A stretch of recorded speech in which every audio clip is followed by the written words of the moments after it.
ये पूरी तरह महादेव के तरफ ये मन उन्मुख कैसे हो, इसके लिए बार बार मन का ये संप्रेषण अपने गुरु शिव को, याद रखिएगा, मन का संप्रेषण। और मन से किसी चीज को कहीं भेजने के लिए तो मन को उस चीज पे टिकाना पड़ता है। यहाँ तक कि हम मंदिरों में भी अगर जाते हैं कभी, तो हमारे माता पिता हमेशा कहते रहे कि बउआ आंख बंद करो, आंख बंद करो, हाथ जोड़ो और अपना पूरा ध्यान लगाओ महादेव पे। नहीं, मूर्ति है लेकिन सामने है, आंख क्यों बंद करवा रहे हैं भाई, आंख खोल के कहिए। नहीं, कभी भी आपने देखा होगा कोई साधना या कोई इस तरह की पद्धति लोग आंख बंद करके करते हैं। क्यों ऐसा करते हैं? क्योंकि आंख बंद करना मतलब बाहर की चीजों से कटकर अपने अंदर देखने की विधा को विकसित करना, इसको बढ़ाना, हम अपने को देख पाए, हमारा अंश जो है हम उसको देख पाए। इसके लिए अद्भुत सी बात है शिव चर्चा में या शिव की शिष्यता में भी कि यहाँ आंख बंद करने के लिए नहीं कह रहे हैं साहब हरिंदानंद, वो कभी नहीं कह रहे हैं ये बात कि आंख बंद करके बैठिएगा कहीं पे।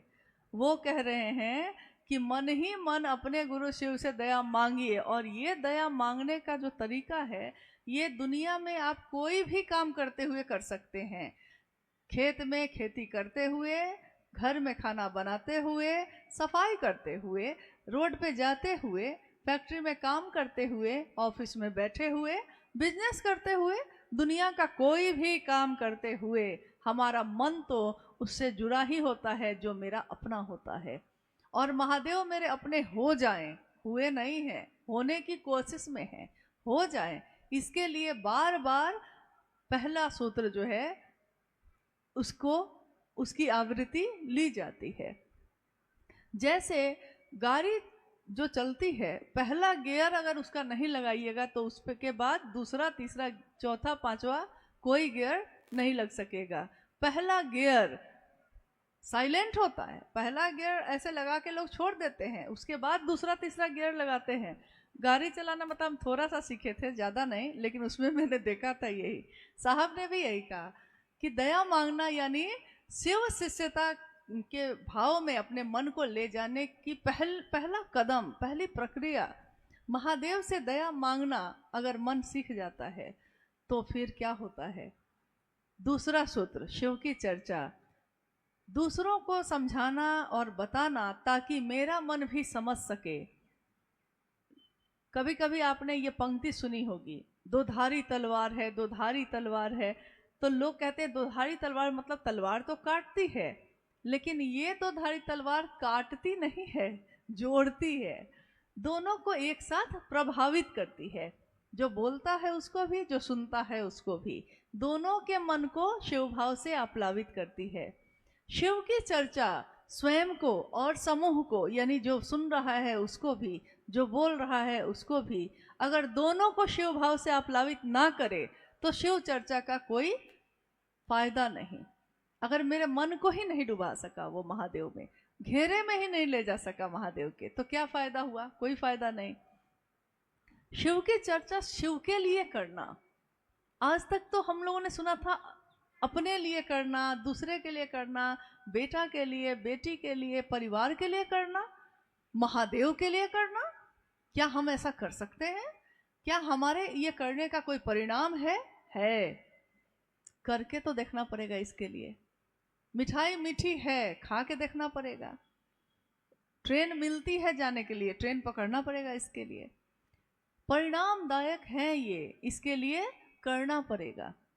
करने पे ना दया, पहला सूत्र। हम कहते हैं महादेव दया करेंगे तब ना हम करेंगे, और साहब कहते हैं करोगे तब ना दया होगी।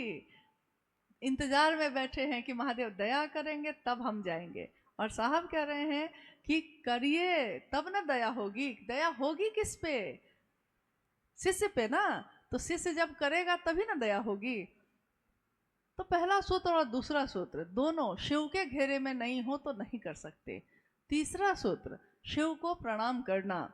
शिव को प्रणाम करने के लिए बहुत सारी प्रक्रिया पहले से हमारे समाज में, हमारी दुनिया में स्थापित विधियां हैं, जिसमें हाथ जोड़ के प्रणाम करना, झुक के प्रणाम करना, अपने पूरे शरीर को लेटा के प्रणाम करना, साष्टांग प्रणाम करना। अलग अलग तरह की विधियां हैं। आपने देखा होगा कहीं कहीं किसी जगह पे अगर आप जाइएगा, कोई धार्मिक आध्यात्मिक जगहों पे जाइएगा, तो आप देखिएगा कि प्रणाम ही है, करना प्रणाम ही है। मुद्राएं अलग अलग हैं, सबके तरीके अलग अलग हैं। कोई अंगूठा जोड़ के करता है, कोई ऐसे हाथ को मोड़ मोड़ के कर रहा है, कोई हाथ को पीछे बांध के कर रहा है। यानी शरीर की मुद्रा सबकी अलग अलग है, लेकिन प्रणाम तो मन करता है। और साहब श्री ने कहा प्रणाम भी तो आपका मन ही करेगा। उस महादेव को मन ही मन प्रणाम करिए, बार बार करिए।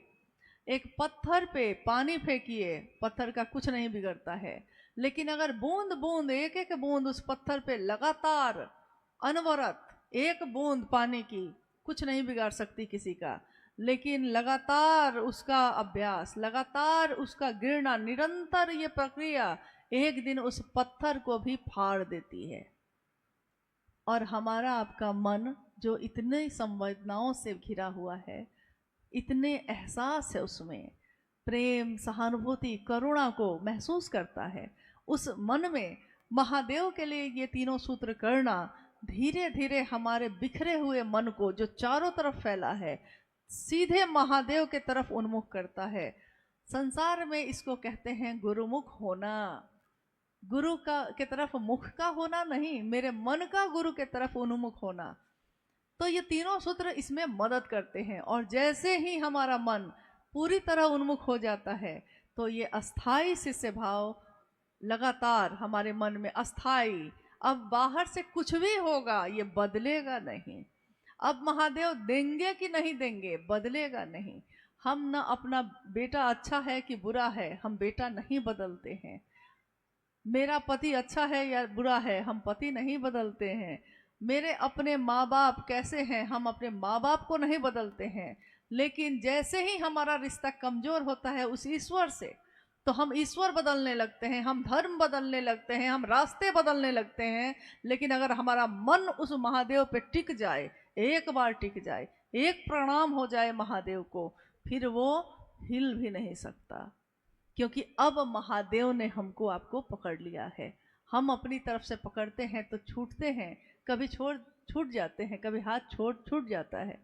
लेकिन अगर महादेव पकड़ेगा तो वो कभी नहीं छोड़ेगा। महादेव पकड़ेगा कैसे? क्या महादेव आज नहीं पकड़े हुए हैं? पकड़े हुए हैं। लेकिन गुरु और शिष्य परंपरा ये बताती है कि गुरु कोई भी हो वो ईश्वर से मिलवाता है, सही गुरु। शिव भी जब गुरु होंगे तो वो ईश्वर के अपने ही स्वरूप से मिलाएंगे, महादेव का समग्र स्वरूप।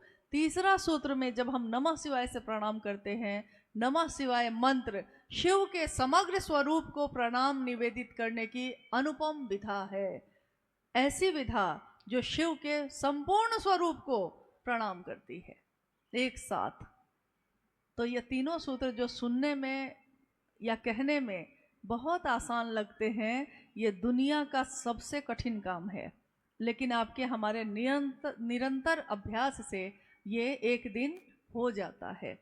लेकिन निरंतर लगातार ये करना होगा। अपने लिए तो हमने बहुत कुछ किया है, आइए महादेव के लिए करते हैं। ये सौभाग्य मिला है इस जीवन में।